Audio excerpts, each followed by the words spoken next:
Selanjutnya adalah mengenai Agile Development.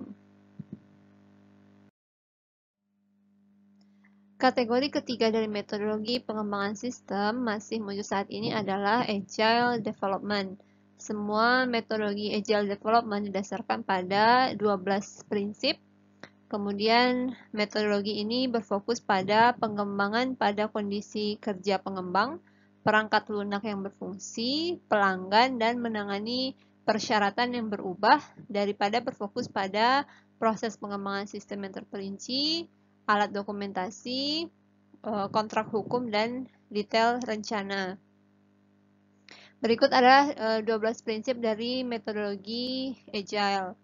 Yang pertama, perangkat lunak dikirimkan lebih awal kepada pelanggan atau kepada user dan juga berkelanjutan melalui proses pengembangan yang tentu saja memuaskan pelanggan. Kemudian yang kedua, persyaratan yang berubah akan selalu digunakan terlepas dari kapan perubahan tersebut terjadi dalam proses pengembangan. Kemudian perangkat lunak atau sistem yang berfungsi akan sering dikirimkan kepada pelanggan. Kemudian pelanggan dan pengembang bekerja sama untuk memecahkan masalah bisnis. Kemudian tim akan menciptakan solusi. Kemudian komunikasi tatap muka pada tim pengembang adalah metode pengumpulan persyaratan yang paling efisien dan efektif. Selanjutnya, ukuran utama dari sebuah proses adalah proses pekerjaan itu sendiri, yaitu menjalankan perangkat lunaknya. Kemudian, baik pelanggan ataupun pengembang harus bekerja dengan kecepatan yang berkelanjutan sehingga di mana tingkat pekerjaan bisa dipertahankan tanpa batas waktu dan tanpa ada pekerja yang mengalami kejenuhan. Kemudian agility atau ketangkasan atau kelincahan ditingkatkan melalui perhatian pada keunggulan teknis dan desain yang baik.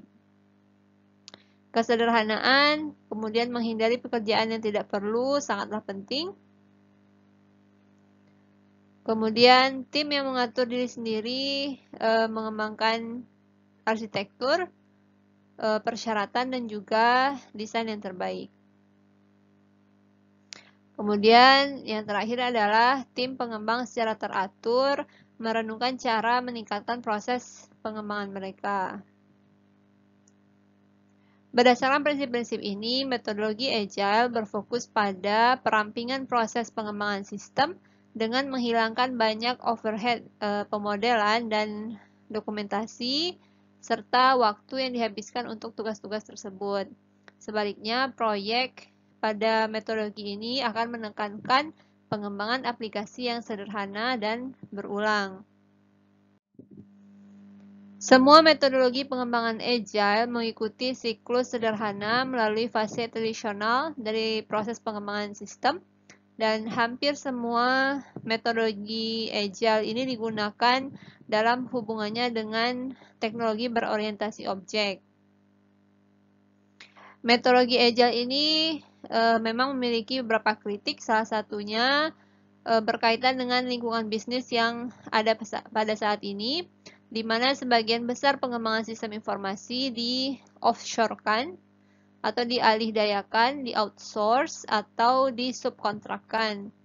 Nah, mengingat metodologi ini membutuhkan lokasi bersama untuk tim pengembang, maka jika dilakukan outsource atau offshore, maka akan menyulitkan pengembangan sistem.